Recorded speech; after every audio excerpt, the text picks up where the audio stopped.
திராவிட இயக்கங்களுடைய வெப்சைட்லேயே அதே தான் இருக்குது. தமிழ்நாட்டு முதலமைச்சர் மு க ஸ்டாலின் வந்து ஆந்திராவில் போய் ஒரு நிகழ்ச்சியில் பங்கெடுக்கிறாரு. அங்கே இருக்கக்கூடிய அந்த சினிமா படத்துலையும் வந்து நாயக்கர்னு தான் பேர் போட்டிருந்துச்சு. அப்போல்லாம் நீங்கள் எதிர்த்து பேசுனீங்களா? உங்கள் தேவைக்கு நீங்களும் அவரை நாயக்கர்னு தானே சொல்கிறீங்க அப்படின்னு குறிப்பிட்றாங்க. நான் வழக்கமாக இந்த சொல்ல பயன்படுத்தேன். அந்த ஜீரக மிட்டாய் இருக்குல்ல, அது சைஸில் அறிவு இருந்தால் கூட அவனை இப்படி பேச மாட்டான். திராவிட இயக்க வெப்சைட்டில் என்ன போட்டிருக்குன்றதை நானும் பார்த்தேன். ஸ்க்ரீன்ஷாட் எடுத்து அதை மஞ்சள் இங்கில் வேறு அடிச்சுட்டு வரானுங்க, என்னத்தையோ பெருசாக கண்டுபிடிச்ச மாதிரி. தலைப்பு என்னென்னா, எங்கும் ராமசாமி நாயக்கர், மேலேயே போட்டிருக்கு நினைவு சுவடுகள் அப்படின்னு போட்டிருக்கு. நினைவு சுவடுகள்னால் என்ன? பழங்காலத்தில் பெரியாரை பாராட்டி எவரோ ஒருத்தர் எழுதியிருக்காரு, அதை வெளியிடுறாங்க. அது பழங்காலத்தில் அவர் எழுதும்போது அவர் ராமசாமி நாயக்கர் தான் அடையாளப்படுத்தப்பட்டிருக்காரு. ஒன்றும் இல்லை, அவர் 1929 அந்த பேரை திறக்கிறார். 1928 பகுஸ்கிருத் பாரத் அப்படிங்கிற தன்னோட பத்திரிகையில் அம்பேத்கர் பெரியாரை பாராட்டி ஒரு கட்டுரை எழுதுகிறார்.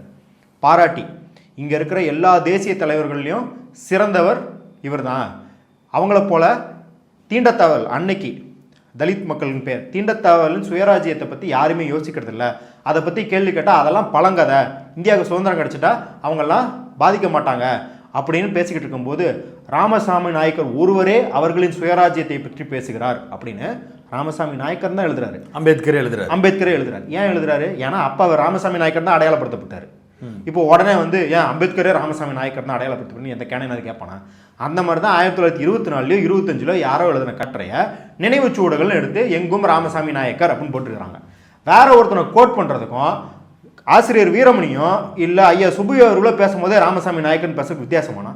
இதை கூட கொட்டேஷன் எது, டைரெக்டாக வந்து அவங்க கொடுக்குற கருத்து எதுனே தெரியாத அளவுக்கு கூமுட்டைங்க தான் இங்கே நம்ம வச்சுக்கிட்டு இருக்கோம். இது எப்படின்னா ஆட்டையை கலைக்கிறது. இப்போ நம்ம என்ன சொல்கிறோன்னா, ஈடி விவகாரம் எடுத்துக்கிறோம். ஈடி விவகாரத்தை நான் போன முறை இன்டர்வியூவில் சொல்லும் போது சொன்னேன், உங்களுக்கும் எனக்கும் ஆகலை, ஆனால் நம்ம 2 பேர்த்துக்கும் ஆகாதவன் நம்மளை ஒரு செல்லில் வச்சுருக்கான். செல்லுக்குள்ளே கருநாக பாம்பு உங்களை கடிக்க வருது. நான் வந்து ஹே கருநாக பாம்பு கடிக்க வருது, எனக்கு ஆகாதவன் செத்து போகணும்னு நினைப்பேன். அந்த செல்லில் நானும் தாண்டா இருக்கேன், நானும் சேர்ந்தாண்டா சாவேன். அதே போல தான் இங்கே தமிழ்நாட்டுக்கு ஒரு விடிவெள்ளியாக இருந்த பெரியாரை தாக்குவது அப்படிங்கிறது தமிழ்நாட்டுக்கே உரிய பிரச்சனை. இது திமுக பிரச்சனை கிடையாது. அப்போ என்ன பண்ணுவோம், நம்ம எல்லாம் ஒன்று சேர்ந்து இந்த சங்கி பேரை அடித்து விரட்டை ஓடணும். ஆனால் இப்போ வந்து கரெக்டாக ஆட்டையை கலைக்கிற மாதிரி, நீ மட்டும் யோக்கியமா, நீ மட்டும் பெரியாரை தூக்கி பிடிச்சியா, நான் பெரியாரை தூக்கி பிடிக்கிறேன். ஏன் சீமான் பெரியாரை வண்டையாக பேசணும்போது வாயை பற்றிட்டு சும்மா தானே இருந்தீங்க நீங்கள்லாம்?